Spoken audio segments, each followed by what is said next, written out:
പച്ച വെളിച്ചം കാണുമ്പോൾ മാത്രം പ്രതികരിക്കുന്ന വി.ടി. ബൽറാമിനോട് കഴിഞ്ഞ നിയമസഭാ തെരഞ്ഞെടുപ്പിൽ അമിതമായ വിജയപ്രതീക്ഷയുണ്ടായിരുന്നിട്ടും തോറ്റമ്പിയ കോൺഗ്രസിലെ ഒരു യുവ നേതാവാണ് വി.ടി. ബൽറാം.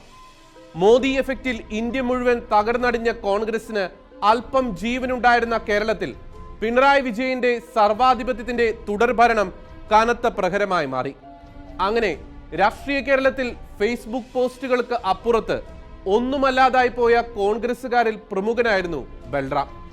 ഒഴിവ് വന്ന രാജ്യസഭാ സീറ്റിലേക്ക് വനിതാ നേതാവ് ജബി മേത്രെ കോൺഗ്രസ് പരിഗണിച്ചതോടെ രാഷ്ട്രീയ കേരളത്തിൽ തികച്ചും അപ്രസക്തനായി പോയ ബലരാമൻ ഇച്ഛാഭംഗത്തിന്റെ ശമനത്തിനു വേണ്ടി, ഇസ്ലാമിക പ്രീണനത്തിനു വേണ്ടി ക്രൈസ്തവ സമൂഹത്തിന്റെ മുതുകത്തേക്ക് കയറാൻ ഒരുമ്പിടുകയാണ്.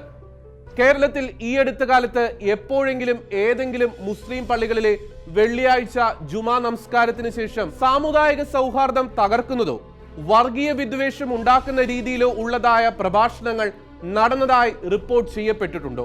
പെട്ടെന്ന് ഓർമ്മയിൽ വരുന്നില്ല എന്ന് ചോദിച്ചുകൊണ്ട് ഫേസ്ബുക്കിൽ പോസ്റ്റ് നാട്ടിയ ബലരാമന് കടുത്ത മറവി രോഗമായ അൽഷിമേഴ്സ് ബാധിച്ചിരിക്കാൻ ഇടയുണ്ട്.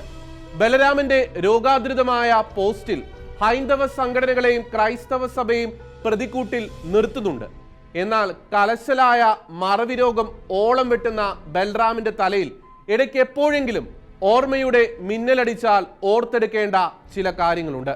വെണ്ണല ക്ഷേത്രത്തിലും അനന്തപുരി സമ്മേളനത്തിലും പി.സി. ജോർജ് നടത്തിയ പ്രസംഗം വർഗീയ പ്രസംഗമാണ് എന്ന് താങ്കൾ കണ്ടെത്തിയല്ലോ. പക്ഷേ ഇസ്ലാം ഭീകരന്മാരുടെ ഒത്താശയോടെ ആ അപക്വബാലൻ നടത്തിയതുപോലെയുള്ള കലാപാഹ്വാനവും കൊലപാതക ഭീഷണിയും പി.സി. നടത്തിയില്ലല്ലോ. അബദ്ധജടിലമായ പ്രത്യയശാസ്ത്രങ്ങളുമായി നിരന്തരം ക്രൈസ്തവരെയും ഹൈന്ദവരെയും അവരുടെ ആചാരങ്ങളെയും അനുഷ്ഠാനങ്ങളെയും അപഹസിക്കുന്ന മുജാഹിദ് ബാലുശ്ശേരി എന്ന ഇസ്ലാമിക പണ്ഡിതൻ എന്ന് അവകാശപ്പെടുന്ന മതവെറിയനെ പറ്റി താങ്കൾ ഇതുവരെ പ്രതികരിച്ച് കണ്ടിട്ടില്ല. കഴിഞ്ഞ ക്രിസ്മസിന് ലോകത്തിലെ ക്രൈസ്തവർ മുഴുവനും ആരാധിക്കുന്ന യേശു പിഴച്ചു പെറ്റവനാണെന്ന് പറഞ്ഞ വസീം അൽ ഹക്കീം എന്ന മലപ്പുറംകാരനായ മുസ്ലിം മതപ്രഭാഷകനെ കുറിച്ച് താങ്കൾ അറിഞ്ഞിട്ടില്ലെങ്കിൽ അതിന്റെ കാരണം താങ്കൾ പച്ചക്കണ്ണാടി വെച്ചതുകൊണ്ടാണ്.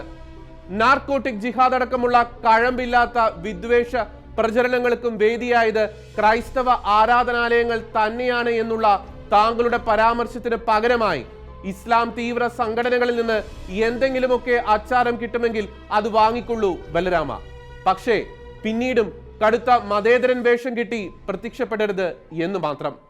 മറ്റു ചില കാര്യങ്ങൾ കൂടി ബൽറാമിനെ ഞങ്ങൾ ഓർമ്മപ്പെടുത്താം. കേരളത്തിൽ ദിവസേന ശരാശരി 60-ൽ പരം നാർക്കോട്ടിക് കേസുകളാണ് രജിസ്റ്റർ ചെയ്യുന്നത്. 2022 മാത്രം ഏപ്രിൽ 30 വരെ 8000-ൽ പരം കേസുകളാണ് രജിസ്റ്റർ ചെയ്തിരിക്കുന്നത്.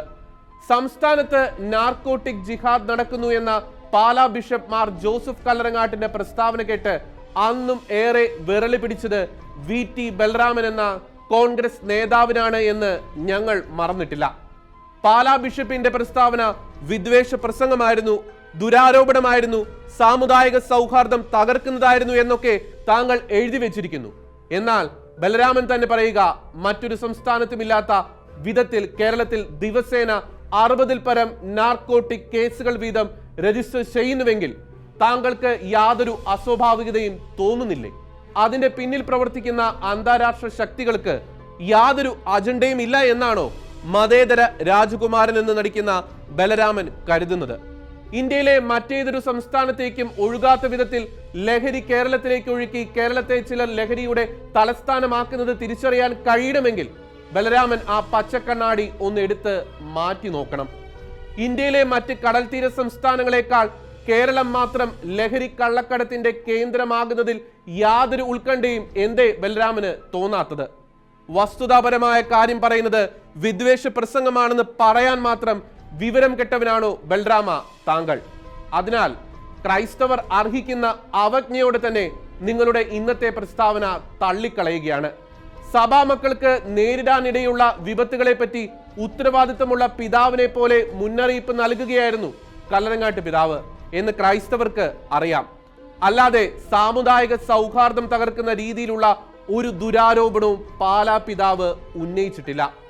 പാലാ പിതാവ് പറഞ്ഞത് ഒരു സനാതന സത്യമാണെന്ന് തെളിയിച്ചുകൊണ്ട് താലിബാൻ അഫ്ഗാനിസ്ഥാനിൽ നിന്ന് കേരളത്തിലേക്ക് അയച്ച 2 കപ്പൽ ഹെറോയിൻ എന്ന നാർക്കോട്ടിക്സ് ലക്ഷദ്വീപ് കടലിൽ വെച്ച് കോസ്റ്റ് ഗാർഡ് പിടിച്ചു. ബലരാമന് അത് ഓർമ്മ വരുന്നില്ലായിരിക്കും. ഒന്ന് തുറന്നു പറയട്ടെ, താങ്കൾ ഇപ്പോൾ ഇസ്ലാം തീവ്ര സംഘടനകളുടെ കയ്യിലെ കളിപ്പന്ത് മാത്രമാണ് എന്ന് മലയാളികൾ തിരിച്ചറിഞ്ഞ് തുടങ്ങിയിരിക്കുന്നു. അതുകൊണ്ടല്ലേ നുപൂർ ശർമ്മ തൊടുത്തുവിട്ട വിവാദത്തിന് പോലീസ് കൈക്കൊണ്ട ജാഗ്രതാ നടപടി മറയായി പിടിച്ച് താങ്കൾ ഇസ്ലാമിക പ്രീണനം നടത്തുന്നത്? കല്ലറങ്ങാട്ട് പിതാവും പറഞ്ഞ വസ്തുതകൾ പച്ചയായ യാഥാർത്ഥ്യങ്ങളായി ഇവിടെ നിലനിൽക്കുകയാണ്. അത് കാണാൻ കണ്ണുകൾ തുറക്കാത്ത ബലരാമൻ ചിലപ്പോൾ ചിലർക്ക് വേണ്ടി മാത്രം മുഖപുസ്തകത്തിൽ വരുമ്പോൾ ബലരാമന്റെ പേജുകൾ ചവറ്റുകുട്ടയിൽ ഇടുകയായിരിക്കും മതേതര സമൂഹം.